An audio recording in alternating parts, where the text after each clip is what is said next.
Hey guys, so I just wanted to kind of go over the procedure on replacing the blower motor for Toyota 4Runner second generation. So I believe it should be the same between 90 to 95. I've got a 95, it's got the 3.0. So basically what we're looking at is, this is the new motor right here. And I already started taking apart some of it, but I figured, it might come to some use to somebody out there because I didn't come across anything. So basically the reason why I'm doing it is my blower motor switch kept melting after so long, and in the summer months, which in the south here it gets pretty hot, it was going faster. And lately I started noticing that it was going even quicker than usual. So I know with some of these, the switch, it will work with the different speeds.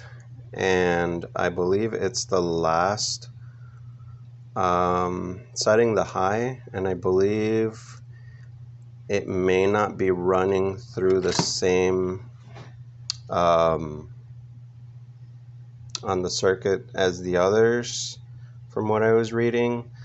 Correct me if I'm wrong, but it gets the most current running through it, and so if you happen to leave it on and you turn your car off and you turn it on,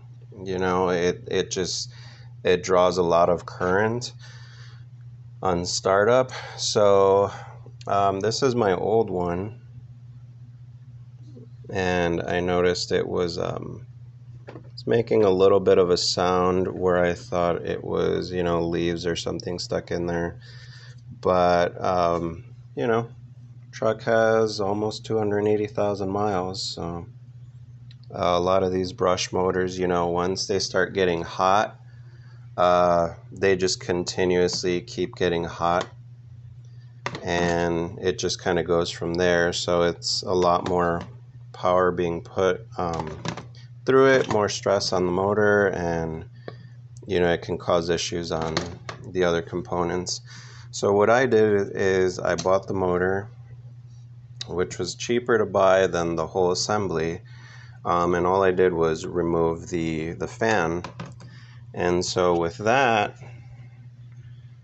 the fan, it was just it was a clamp holding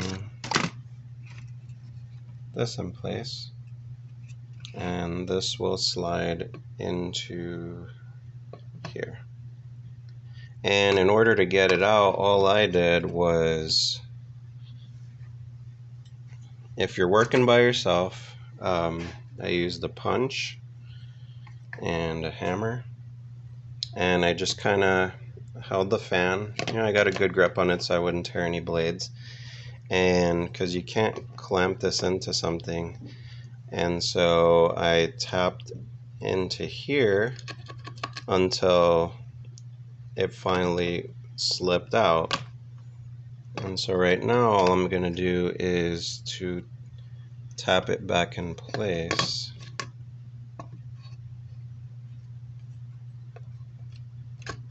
So right there it's seated, and bear with me because I'm trying to do this and hold it with one hand.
Now I'll just put the shaft back in place and put the clamp on there.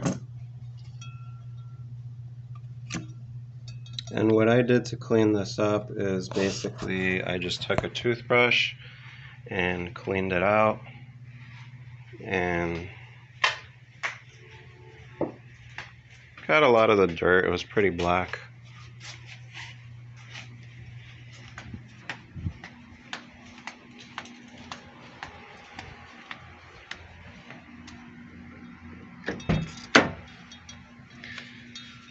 And so what led me to this point was up in here. So here's your dash, and you're just gonna go in here, and you can see right there the mounting points. And right now is a good time if you're in there, you know, kind of, I cleaned this out before, but you know, clean anything out that may be in there, leaves, anything. And basically this is just held on by 3 screws.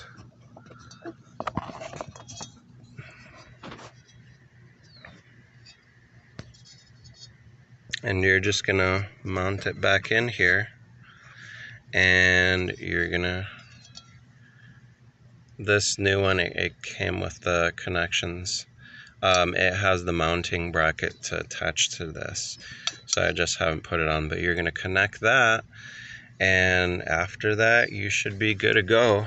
But yeah, this is my switch, and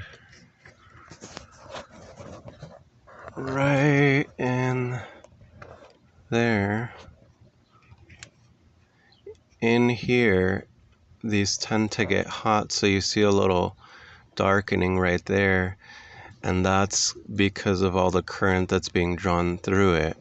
And so this usually switches fairly easy, and right now it takes a lot of effort and it sticks.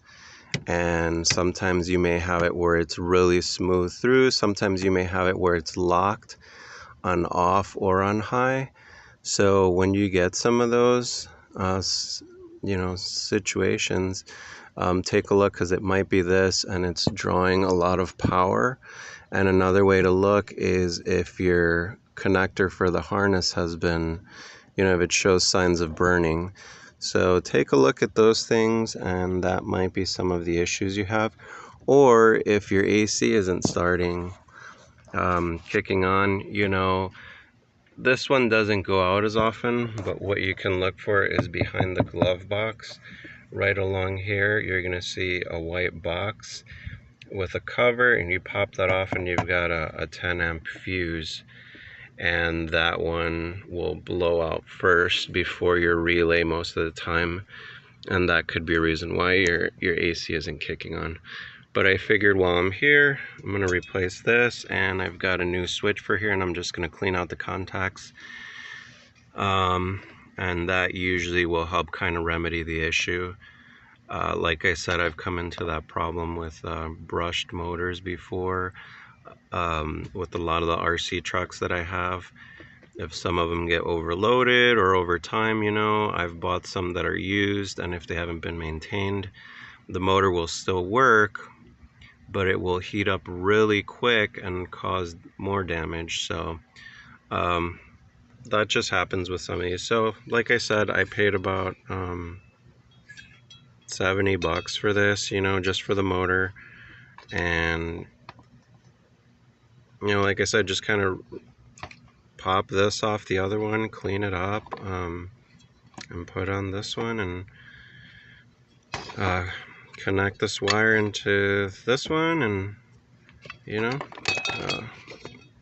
put the screws back in, and you should be good to go. And just remember to disconnect the battery, have your vehicle off before you're working with any of this stuff.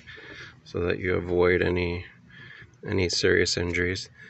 But thought I'd make this video to see if, if anyone was dealing with this problem, and hope it helps. So yeah, pretty easy.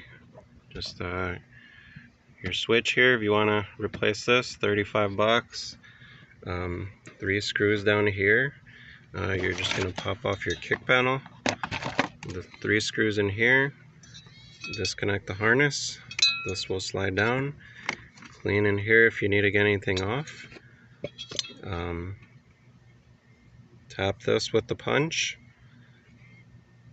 Take the clamp off first, tap it with the punch. This will come off. Clean this off and put it on your new motor and clamp it back up and slide this in, and you should hopefully get some better results.